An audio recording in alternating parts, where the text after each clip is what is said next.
Are you having a good April so far? So I want to take about 3.5 minutes and do a tight review of what I talked about with you last weekend, and that is Easter coming up in 2 weeks' time. So you sat down today and you say, these chairs aren't as comfortable as they used to be. They're a little lumpy. You're sitting on something. Reach for these. This little pack of Easter invite cards, would you all take those in your hand just now? Everybody take those in your hand for just a moment with me, if you would, please. Have you got them? Okay, let me run you through 7 things that I need you to do as your pastor so that we can be all in together on what we believe God is going to do this Easter, okay? So first of all, I want us to remember the why. Why are we doing what we're doing with this rebrand? All the energy, all the effort, all the investment. It's for the 75%. 75% of all the people in the Bay Area don't know Christ. That's the big why. That's number one. Secondly, each of us needs to be inviters and bringers. So when you invite people to Easter, don't just invite them, offer to pick them up and bring them with you. They'll probably be more comfortable, especially if you have a history of friendship, okay? Now, these little cards in your hand, these are your tools to invite. And so when I told you last weekend that we've printed 50,000 of these, we did because we took our average weekend attendance, multiplied times 25, to make sure that everybody could have 25 cards so that you can invite your neighbors, your colleagues at work, in your vocational field of expertise, whatever, people that you collaborate with, people you work out with at the gym, people you go to A's or Giants games with, people in your cul-de-sac, your apartment complex, your duplex, people you shop with at the grocery store, the place you get your gas tank filled up. Wherever you do life, take these with you and just give warm, gentle, gracious, not obnoxious, not pushy, not over the top, overbearing, warm, gentle, gracious invites and say, hey, if you don't have a place to go on Easter, man, I'd like to invite you to join us at the Bay Church. We've got 10 services. Think you'll like them a lot. Okay, that's what these are for. Number 3, per the 10 services, we have 2 on Friday night, which is Good Friday. We have 3 Saturday night, and then we have 5 more on Sunday morning. And my hope for each one of you is that you'll come to one of the 2 Good Friday to celebrate Jesus dying on the cross, and then at least one of the 8 Easter services, Saturday and Sunday morning, and that you bring someone with you because you've utilized these, okay? Number 4, in terms of why Easter is such a big focus. Be flexible and nice in the parking lots. We're going to try something new so that when you come in, we will have a region of the parking lot. We've got 40 acres here. We've got close to 1,000 parking spots. What we're going to do is park each service in a region, have that section of cars all exit the same way, because by the time you're exiting, somebody else is coming in. We're going to try it to see if we can serve our church family better that way in the parking lots. Number 5, we got great stuff for your kids, beginning with bounce houses, homemade donuts, creative services for the children, color wall, all kinds of things where your children and the children in your neighborhood will like it a lot. 6, annual compassion offering. I described it in detail last weekend, so I won't do it again, other than to say children are the focus of our compassion offering, Easter 2019, over and above the tithe. And our specific ministries for children is Breakaway, our new summer camp for kids, and Adopt a School. We're already on 5 public elementary school campuses. That is a commitment that we've just begun for years to come. And then finally, number 7, sign up to serve. So if you have gone through Growth Track, if you have had been fingerprinted, and if you don't yet have a place to serve on the Friday, Saturday, Sunday of Easter weekend, what we want you to do is text the word Easter to this phone number. It'll appear on the screen in just a moment. Tech team, are you with me? This is the service or the Easter phone number that you're going to text to. You guys got it yet? Okay, is it? Oh, there it is. It's on lower thirds. Pardon me, I was looking down below. So those are the 7 asks I have as your pastor, and that together we can be all in and make this an Easter to never forget. Okay? enough on that. Now, let's go to Bible study. We are in week number 2 of our Bible study that we are calling Becoming, which is for each of us to realize our personal potential in life, in our relationship with God, in every way to be the best version of ourselves. And I thought, what could I do to engage this beautiful church family and get you thinking about, I've got to take action steps to get my life moving again. Watch this.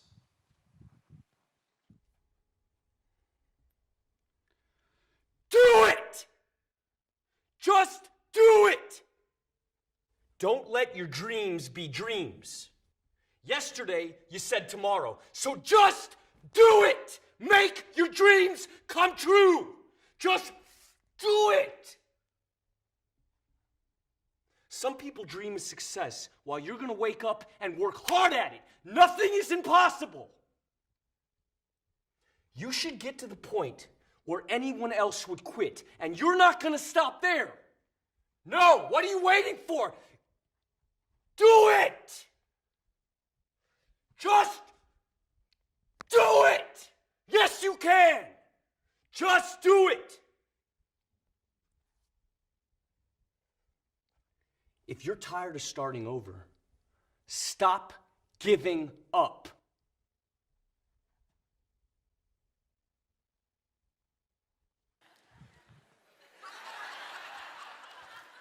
Okay, so that was freaky. I'm having more fun watching you people. Some of you look like you are pasted back in your seats, and you're like, you're just freaking out. It's awesome. Can we go ahead and show that? No, I'm just kidding. A lot of truth in what Shia is saying there, right?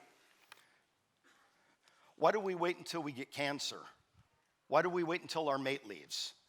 Why do we wait until we're fired? Why do we wait until a drunk runs us off the road? Why do we wait until, in other words, why do we wait until it has to be a catastrophe or some life or death moment or something to rattle our cage before we will just do it? See, isn't that the thing? This is what I believe. There's not a person in the house, in general terms, that lacks the sufficient data and information, in general terms, that you need to live the life you've always dreamed. Me too. So then the next question is this: why aren't we? Why aren't we? It's because we've lulled ourselves, we've allowed that to happen. We're lulled into the place of complacency. We're lulled into the place of status quo. We're actually very comfortable, and it's just too hard to get life right. How many of you know it's hard to do the right thing? It's often hard to do the good thing, even to do the healthy thing. And so I'm with Shia LaBeouf on that. If you are tired of starting over, honestly, think about this. Stop giving up. What I don't want you and I to be in next April, a year from now, is that we are doing a total reboot of this, and I got to bring out Shia Part 2 to yell at us for 60 seconds. Because we haven't done anything with the truth that we now know in the last 12 months. Do you see how counterproductive that is? The Bible clearly says that if you know the right thing to do and that you don't do it, that's actually a dangerous place to be in spiritually. Now, let's dive into our Bible study. We are on Becoming Part 2, and this weekend what we're doing is we are deciding what is important. Reach for your notes if you would, please. And these notes are both in a hard copy version, and you have them on YouVersion as well. You can access our teaching notes at the Bay Church for weekend Bible study every weekend on YouVersion. What I want to do is I want to do a very quick review for about 60 seconds of what we talked about last weekend. Because if you missed last weekend, I'm urging you, after service today, get online sometime in the next day or two. We have everything archived, both live and also in weekends past, and catch up because it was potent stuff that lays the foundation for the whole series. But here is our series verse. Okay, it's John chapter 10, verse 10, and I want us to read it together, okay? We kind of dissected and unpacked this last weekend, Let's read it together right now, okay? Begin. The thief comes only to steal and kill and destroy. I have come that you may have life and have it to the full. Who's speaking here? Jesus. And he presents to all humanity a very clear set of choices. Jesus didn't come to just provide us eternal life. Jesus came to also provide us abundant life, full life, deeply significant life on this side of eternity. Our lives right now, today, this April weekend. Okay, look at it. We said from last week in What on Earth Am I Here For? That there are 3 levels of living. Do you remember? We're not going to hang out at the survival place. We're not going to hang out at the success level. Where are we going for? The significance level. That's the level of living that Jesus is talking about in John 10:10. And that when we begin to pursue a significant life, and we begin to live our lives with purpose, 5 things are going to be true of our lives. Remember from last weekend? Number 1, we will reduce frustration. Number 2, we will increase motivation. Number 3, it will allow concentration. Number 4, it will attract cooperation. And number 5, it'll prepare me for God's evaluation of my life. That's from last weekend. Now, let's talk about deciding what's important this weekend. And do you see the letter P there? P stands for, fill it in, prioritize. Say that with me, everybody. Prioritize, which means we identify those values that matter most. Then we evaluate our life and bring it into alignment with what God says is most important. Do you know that's the tension in our lives? We know what we ought to be doing. We're actually choosing to live this way in the moment. Doesn't make us horrible people, but there is this disconnect, right? The rub, the tension, the hard work, the grunt effort is aligning our lives with the truth that we know. And so that's what we're going to do today as we decide together what's most important. You say, John, why is that important at all? Because our values, watch this, they control our destiny, determine our future. They are the compass of our life. I suggested it last weekend. I offer it again. That what you and I will one day be, we are right now becoming. Okay, let's talk first of all about the significance of my values. Fill that in, would you please? The significance of my values. First of all, our values determine our stress. Did you know that? Stress is the word. In other words, when you and I drift into a place where we live in the place of indecision or instability, it creates a lot of stress internally, doesn't it? And so that's why that verse is listed there for you that says in James 1:8, a double-minded person is really unstable in everything that they do. And so when we have incongruent values, which I've just alluded to a moment ago, saying we believe one thing and yet living another, when that incongruency is going on, we have a lot of stress from the internal contradiction. You know what we also feel like? We're feeling guilty a lot. And by the way, do you know guilt's a good thing? You say, I hate guilt. No. You always want to feel guilt when you're maybe making unhealthy choices or when you're not where you should be in your life. You know why? It's God speaking to you. That's what makes us spiritual beings created in the image of God. God speaks to us through conscience. So if you're feeling guilty or ashamed of something, rather than trying to stifle it or to go get drunk to try to bury it, say, no, wait a minute here. I wonder why I'm feeling guilty. And maybe you need a life coach to walk that through and to begin to dissect and help you understand, because it's very easy for us to learn to lie to ourselves. For example, we say family is important to me. Do you know still today in the most recent surveys, and I'm just going to speak to dads here for a moment, do you know that the average father in the United States today spends less than 5 minutes each day in one-on-one conversation with each of his children?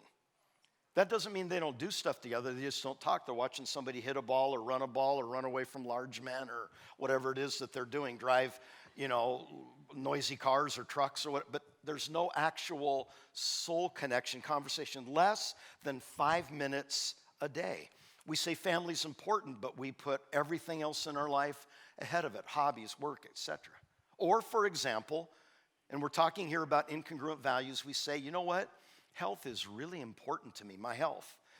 So then I ask ourselves, do we watch our weight? No. Do we eat right? Not really. Do we exercise? I don't like to sweat. Do we practice good health habits? No. Or, for example, we say, you know what? I'm not going to get sucked into materialism and living in indebtedness, which is stifling the life out of me and my family. So then these questions follow. Okay, are we doing anything about that? Are we saving anything? Are we spending all I get? Yep, you bet. Is God first in our life and our finances? Nope. Is he first in our scheduling? See, these are an example of all the tensions that we're dealing with daily when we allow incongruency of what we say we believe and how we're actually living. The purpose of this series is to bring those two things together, because when we do, there will be a new power to our lives we've not yet experienced. Stress. There's a second one, fill it in. Our values influence our success. Did you know that? Because they do. I want us to read together Proverbs 4:23. It's on the screen in front of you. Do you see it? Begin. Above all else, guard your affections, for they influence everything else in your life. Now, in your notes, strike through the word affections and just write the word values there, because that's what the Bible's talking about. The Bible is saying, above all else, guard your values and guard what you allow your values to become, for they will influence everything else in your life. In a moment, we're going to talk about how we received or got or chose the values that, in fact, we do have. If you were to tell me what you value most deeply, I bet you I could surprise you by fairly reasonably predicting the direction of your life if you choose to live out your current values. Because our values actually control our success or the lack thereof. So when we choose, for example, to live by the trivial, when we choose to live by the peripheral, when we choose, for example, to live in the place of instant gratification, do you know what? Our future is imperiled. There's a third one I want you to fill in terms of the significance of our values, and it's this. Our values also affect our salvation. I want us to read together Matthew 8. These are some of the most potent words Jesus ever uttered. Do you see it? Everybody together in a big loud voice, begin. What good is it for a man to gain the whole world and yet forfeit his soul? What can a man give in exchange for his soul? And by the way, whenever the Bible uses the word man, it means mankind. That's a gender-neutral term. That's just first century Hebraism. That's the way the people thought and penned words and vocabulary and language back in the day. Now think about the two questions being asked here. Look at it again. What good is it for a person to gain the world and forfeit their soul? To forfeit means you give up. Like when you forfeit a game, you choose not to play the game. Right? You say, we'll take an L, we'll take a loss. We don't have enough players today, or we ain't in the mood, or whatever the deal is. What is worth forfeiting our life, or what is worth exchanging our soul for? That's what Jesus is asking us. So now I have a question for you. Does anybody in this room have a good answer for the two questions Jesus is asking us? That's what I thought. Also, I don't have a good answer for those two questions. In other words, there's nothing worth forfeiting my soul for or exchanging my soul for, because there is nothing of equal value to my soul. See, the Bible clearly teaches, watch this, that it's possible to be incredibly outwardly successful while simultaneously being inwardly, spiritually bankrupt. Did you know that? Gang, it happens all the time. Look around where we live in the Bay, baby. How many times have we seen, I'm not going to name names because I don't like to pile on, man. When I see somebody having broken places in their lives in the media, Hollywood, sports, music, whatever, I don't like to pile on. But how many times do we see people that have serious bank? I mean, they have got everything, fame and money and influence. They walk on a stage and 100,000 people are standing there and they've each paid $500 to get in to see them. And yet at the same time, they're internally, spiritually bankrupt. And you say, wait a minute, how could he do this? How could she do this? I'll tell you the answer if you want to know. It's called S-I-N. And we think there is no such a thing as S-I-N. There is such a thing as S-I-N. So we can rename it, we can deny it, we can stuff and bury it. There is still S-I-N. Thank God for J-E-S-U-S, who deals a death blow to S-I-N. And so that's how you can have that contradiction going in our lives. And so I want you to ask yourself, write down this question in your notes. Ask yourself this question before you go to bed tonight. To what am I giving my soul? Simple questions. The implications in your life and my life are profound. Let's talk secondly about the source of our values. Now, this is where you need to be. Now look at me. You need to be honest, and please don't be defensive. My agenda here in the next few moments is to not pick on anybody. I'm a builder-upper, not a tearer-downer. But we have got to be honest about what's going on. The healthiest person is always the person that can expose realities, because you don't know what to fix until you know what's going on. You don't know how to get healthy until you see trends of unhealth in your life, trends of unhealthy decision making and practices, right? So that's all this is we talk about the source of our values. So there's really only two options for the source of why you and I today, right now, believe what we believe. And here's the two sources. It's either going to be the Word of God or the world as we know it, the word of the world. It's either going to be Christ or culture as we know it. If you will think hard about that, those are the primary two sources for why we believe what we believe in terms of our everyday values. If I were to distill America's, the country that we love, our home, American values into three words, they would be these. Number one, fill it in. The first is pleasure. Our culture today intensely values pleasure. Now, some of you are saying, okay, here he goes. I feel a rant coming on. No, we don't rant at the Bay. We do, with grace and truth, be honest, but we don't rant. Because there is a good pleasure, and I'm going to talk about that good pleasure in a moment. But I'm talking about the run amok, anything goes, color outside the lines. I don't care how other people feel about it. It's my right. I'm an American, and I got the Bill of Rights on my side, baby, and I'm going to do it. See, that kind of a thing. Americans intensely value pleasure. We are a sensual culture that is highly sexualized. Entertainment is an all-consuming industry, and we bow at the altar of that God every single day. Now, what about the good kind of pleasure? Because I said it's the world or the Word of God. The good kind of pleasure on balance is healthy, blessed pleasure that is a byproduct of living a life day by day that's aligned with biblical wisdom. So let me just give you one example that nobody's interested in here. SEX. I just guess I'm in the mood to spell today. Let's talk about SEX for a minute, okay? Notice not one of my words have had more than 3 or 4 letters. God made sex. God also made a context for us to enjoy the beautiful pleasure of sex, guilt-free.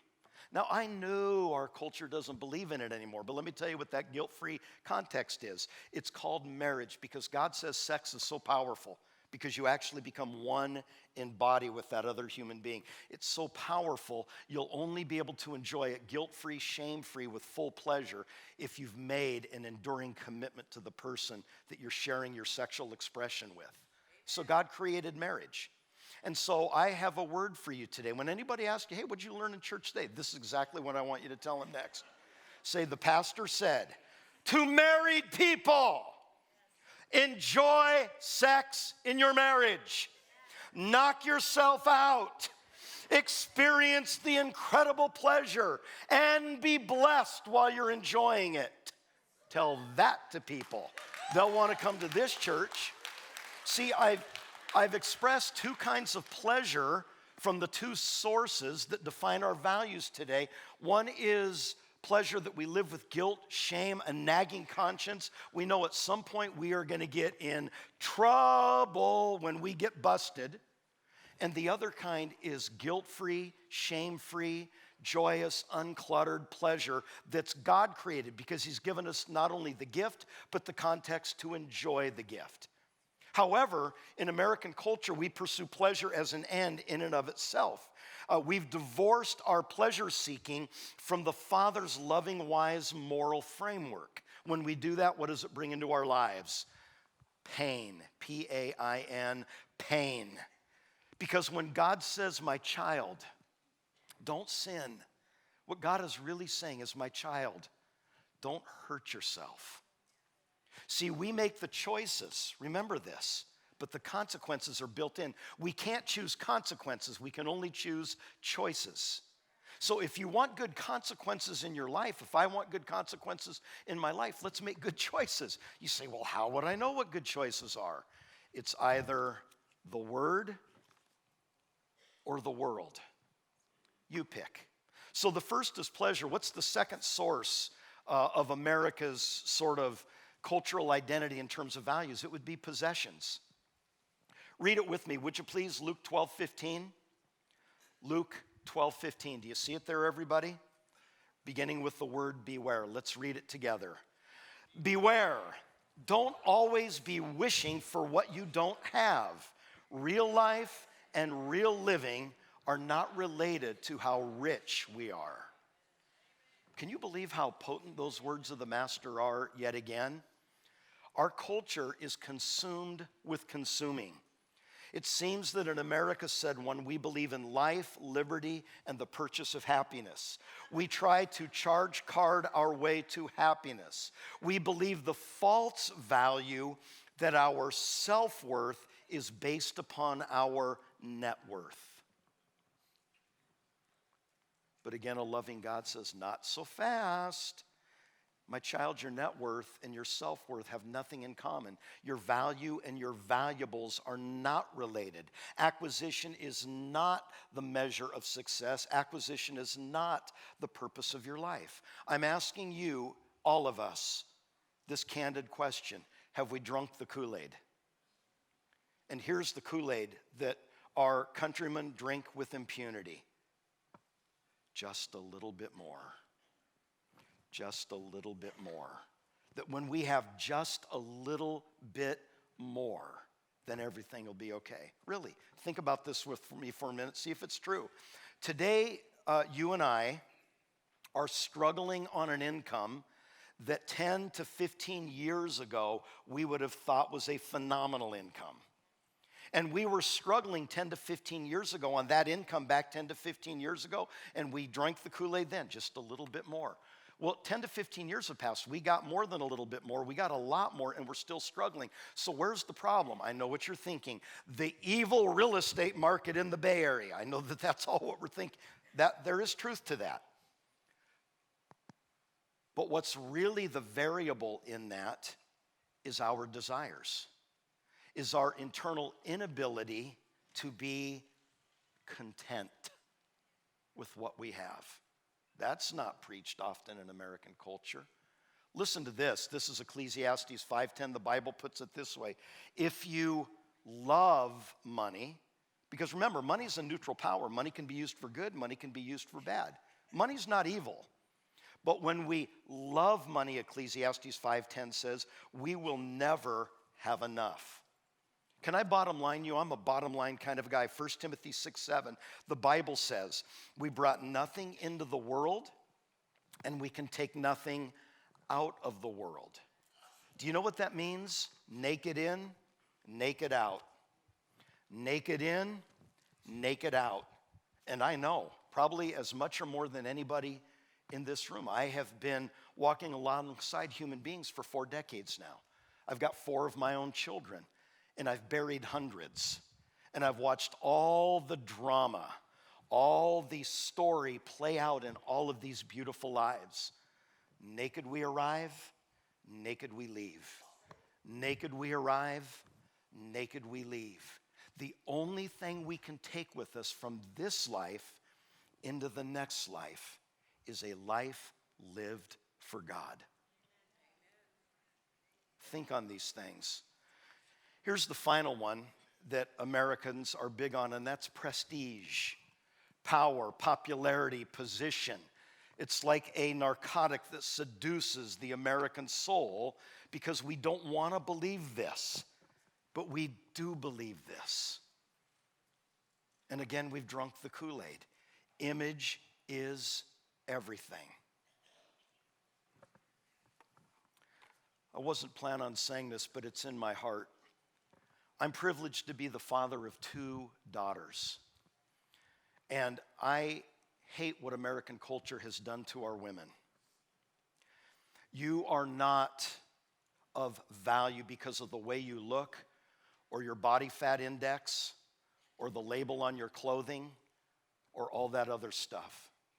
The Bible speaks for both men and women that the kind of beauty that endures, and the kind of beauty that most honors God, and the kind of beauty that ultimately will attract the right kind of a mate is from the inside out. So I speak to you as my daughters for just a moment, gently as a father, not in a condescending way, not in a and I told you so way, just as a man who was so fortunate to, among our 4 children, have 2 beautiful daughters and guide them toward a flourishing, vibrant, competent, influential adult womanhood. You are who you are because you are beautiful within. And if you happen to have beauty on the outside, whatever that is, and you're attracting men that are after you for that reason, I'm telling you, probably your heart will be broken. Find a man that loves your soul, that loves your character, that loves your mind, that loves your ideas, that loves your integrity, that loves you who you are as a human being. I hope this has helped somebody. I just felt like I needed to say that. Back to prestige. There's a couple verses I want us to read. Do you see them there? Psalm 49 and 1 John 2. Are you ready? Let's read them together. Begin. Though a man calls himself happy all through his life, and the world loudly applauds his success, yet in the end, he dies like everyone else. You know what that verse says? We're all gonna die. Death is still batting a perfect 100% batting average. Thank you. I would notice it in about 30 seconds. Where did those things go, Crunch? Let's read the second one, would you please? 1 John 2. Do you see it? Let's begin. All these worldly things, the craze for sex, the ambition to buy everything that appeals to you, and the pride that comes from wealth and importance, these things are not from God. Now, everybody look at this scripture for a moment. I want to teach you here how to read the Bible. Some of you are jumping to conclusions that the Bible is not informing. God is not in this passage. He's not against sex, buying stuff, wealth, and importance. And if you jump to that conclusion, say, I'll just be poor, miserable, sexless, and live on a desert island, then I'll please God. That's not what that verse is saying. Learn to read the Bible. Notice, it's not just the beautiful gift of sexuality, which I already told you, if you're a married person, knock yourself out. It's the craze for sex, that consumes our highly sexualized culture, that we're in this bed one night, that bed the next night, this bed the next night, giving little gifts called sexually transmitted infection to one another, guilt and shame and unwanted pregnancy, destroying marriages and souls and lives. Why? 10 minutes of pleasure, 60 minutes of pleasure. I'll never argue with anybody that there's not pleasure in sin for a season, for a very short time. But then comes payday. Look at the next one. So sex is great. The ambition to buy everything that appeals to you. Is buying stuff wrong? No, you got to buy groceries, feed those kids, right? You got to buy them tennis shoes, you got to buy them school books, you got to pay your mortgage, you got to get yourself a shirt. I just went to Hawaii. What do you think? So it's not buying. Did you notice? You're saying that is the loudest shirt. I'm going to have to wear my sunglasses while he teaches this weekend. Buying stuff's not the problem. It's that when we have run amok, uncontrolled obsession of, so to speak, keep up with the Joneses, because image is everything to me, then we have spun out of balance. Look at the third one. The pride that comes from wealth and importance. Is wealth, if you're a wealthy person, is that ungodly? No. If you're a poor person, is that godly? No. Wealth or poverty does not make you godly or ungodly. It is your heart. And so wealth is good if you're leveraging it right, and if God has given you influence called importance. But notice what's the problem here? The pride. See, it's the craze in the first one, the endless ambition in the second one, and the unhealthy pride in the third one that has distorted the otherwise very good gifts of God. Does that make sense? Okay. Ecclesiastes talks about the wealthiest, wisest man that ever lived. His name was King Solomon. I mean, if you took the top 10 incomes in history and combined them together, it would not equal the vast wealth of Solomon. He controlled an immense empire. He had pleasures, possessions, and prestige, did Solomon, in mind-numbing proportion. And at the end of the book of Ecclesiastes, he confesses in his ultimate search for meaning and purpose in life, and what we are talking about, significance, he tells us what he discovered, and here's how he summarizes the whole Old Testament book of Ecclesiastes, and I quote, he said, "I've tried pleasure, possessions, prestige, and real purpose is not there. I've got those things," writes Solomon, "and yet I am not happy. These things are meaningless, meaningless, meaningless," unquote. The word meaningless is really the one word describer of the whole book of Ecclesiastes. I'm urging you as a fellow traveler in this treasure called life, do not allow yourself to get sucked into a false value system of imbalanced pleasure, possessions, and prestige. I say to you with love in my heart, it will not make you happy. Here's what will make you happy. I've listed it there for you. 1 John 2:17, the Bible says, "The world and its desires pass away." The world and its desires pass away. The world and its desires pass away. But the man or woman who does the will of God, they live forever. So far we've talked about values being drivers and determiners of our destiny. So far we've said that when they are not healthy, when our values are not aligned with biblical wisdom, it creates stress, an aberration of success, even affecting our salvation. That pursuing imbalanced pleasure, possessions, prestige as an end in and of themselves is a very shaky foundation. Because a picture's worth 1,000 words, I want you to look at this real video footage right now.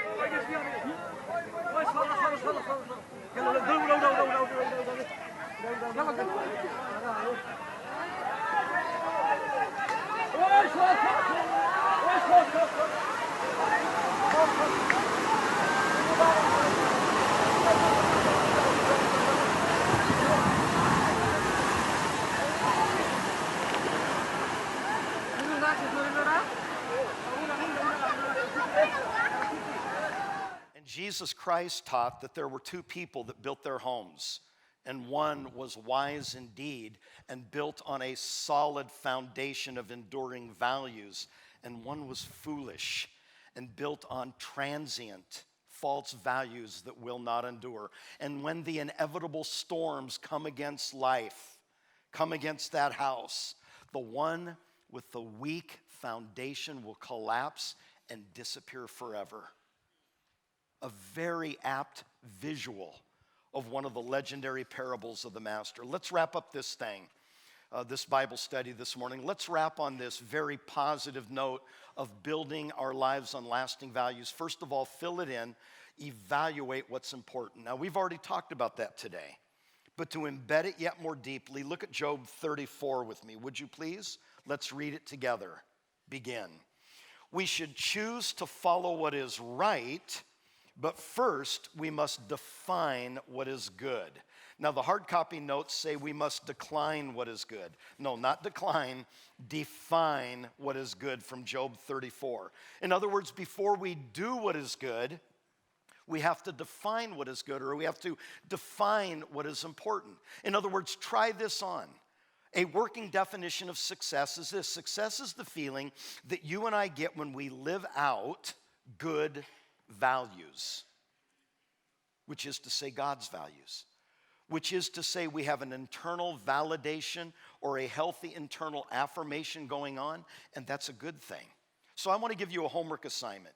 Don't look at me in that tone of voice and tell me you're not going to do it. I want you to do this homework assignment, okay? Here's your homework assignment. In order for you and I to begin fulfilling our full personal potential, I want you to please sit down this week with your laptop, your iPad, your book, paper, and pen, whatever it is you do, and I begin to want you to write out what you believe about your life. I want you to begin to write out what you believe to be God's most important values for your life. I want you to be searingly honest and truthful with yourself.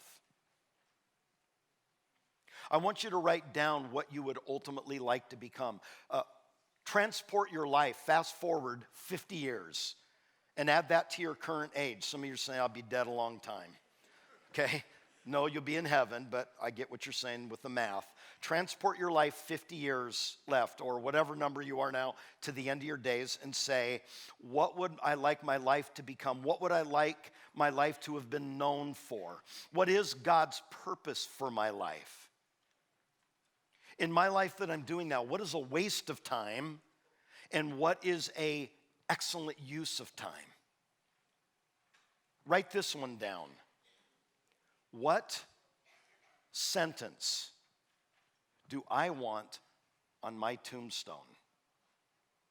Ask yourself that question. What should I hold on to? What should I let go of? What's going to matter in 10 years? What's going to matter in 100 years that's consuming me, obsessing me, freaking me, and stressing me? And what doesn't matter at all? Begin to do this self-inventory, and I'm going to push you on this with love. I am relentless, and I'm deeply committed to you realizing your full potential in this life.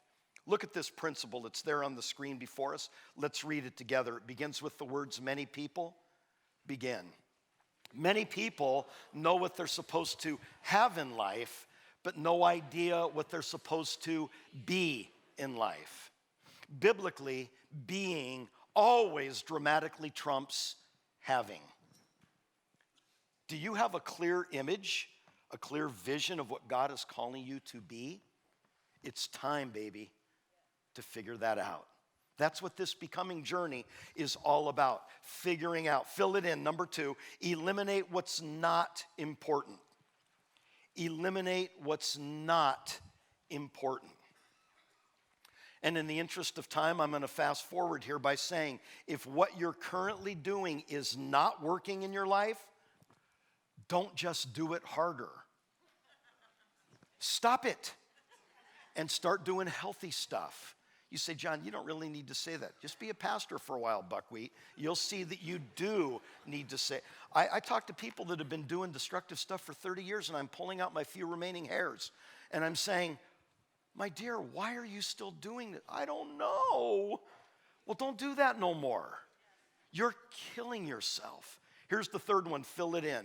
That gives us the prerogative to concentrate on eternal values. Because once you've determined what is important, Once you've determined what is not important, then you can start working to bring your life into alignment with those important values. Read Proverbs 21:21 together with me, would you please? Begin.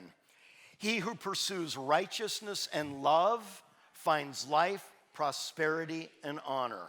Now, notice those last three words, life, prosperity, and honor. Isn't that what American culture is largely after anyhow?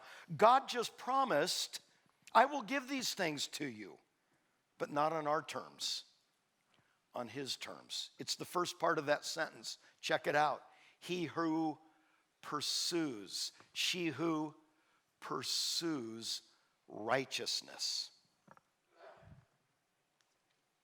Takes a steady hand to hold a full cup. God is not going to give you stuff and influence if you're wobbly and you'll spill it everywhere. You have to have commensurate character to the entrustments, commensurate maturity to the entrustments that God is allotting you in this life. But when we pursue righteousness and love, we're going to find life, prosperity, and an enduring honor. Let's read this last sentence together. Do you see it there? Beginning with the word lasting success. Everybody, big loud voice. Lasting success is built on values that last. Right? Right. Stand to your feet, everybody, would you please?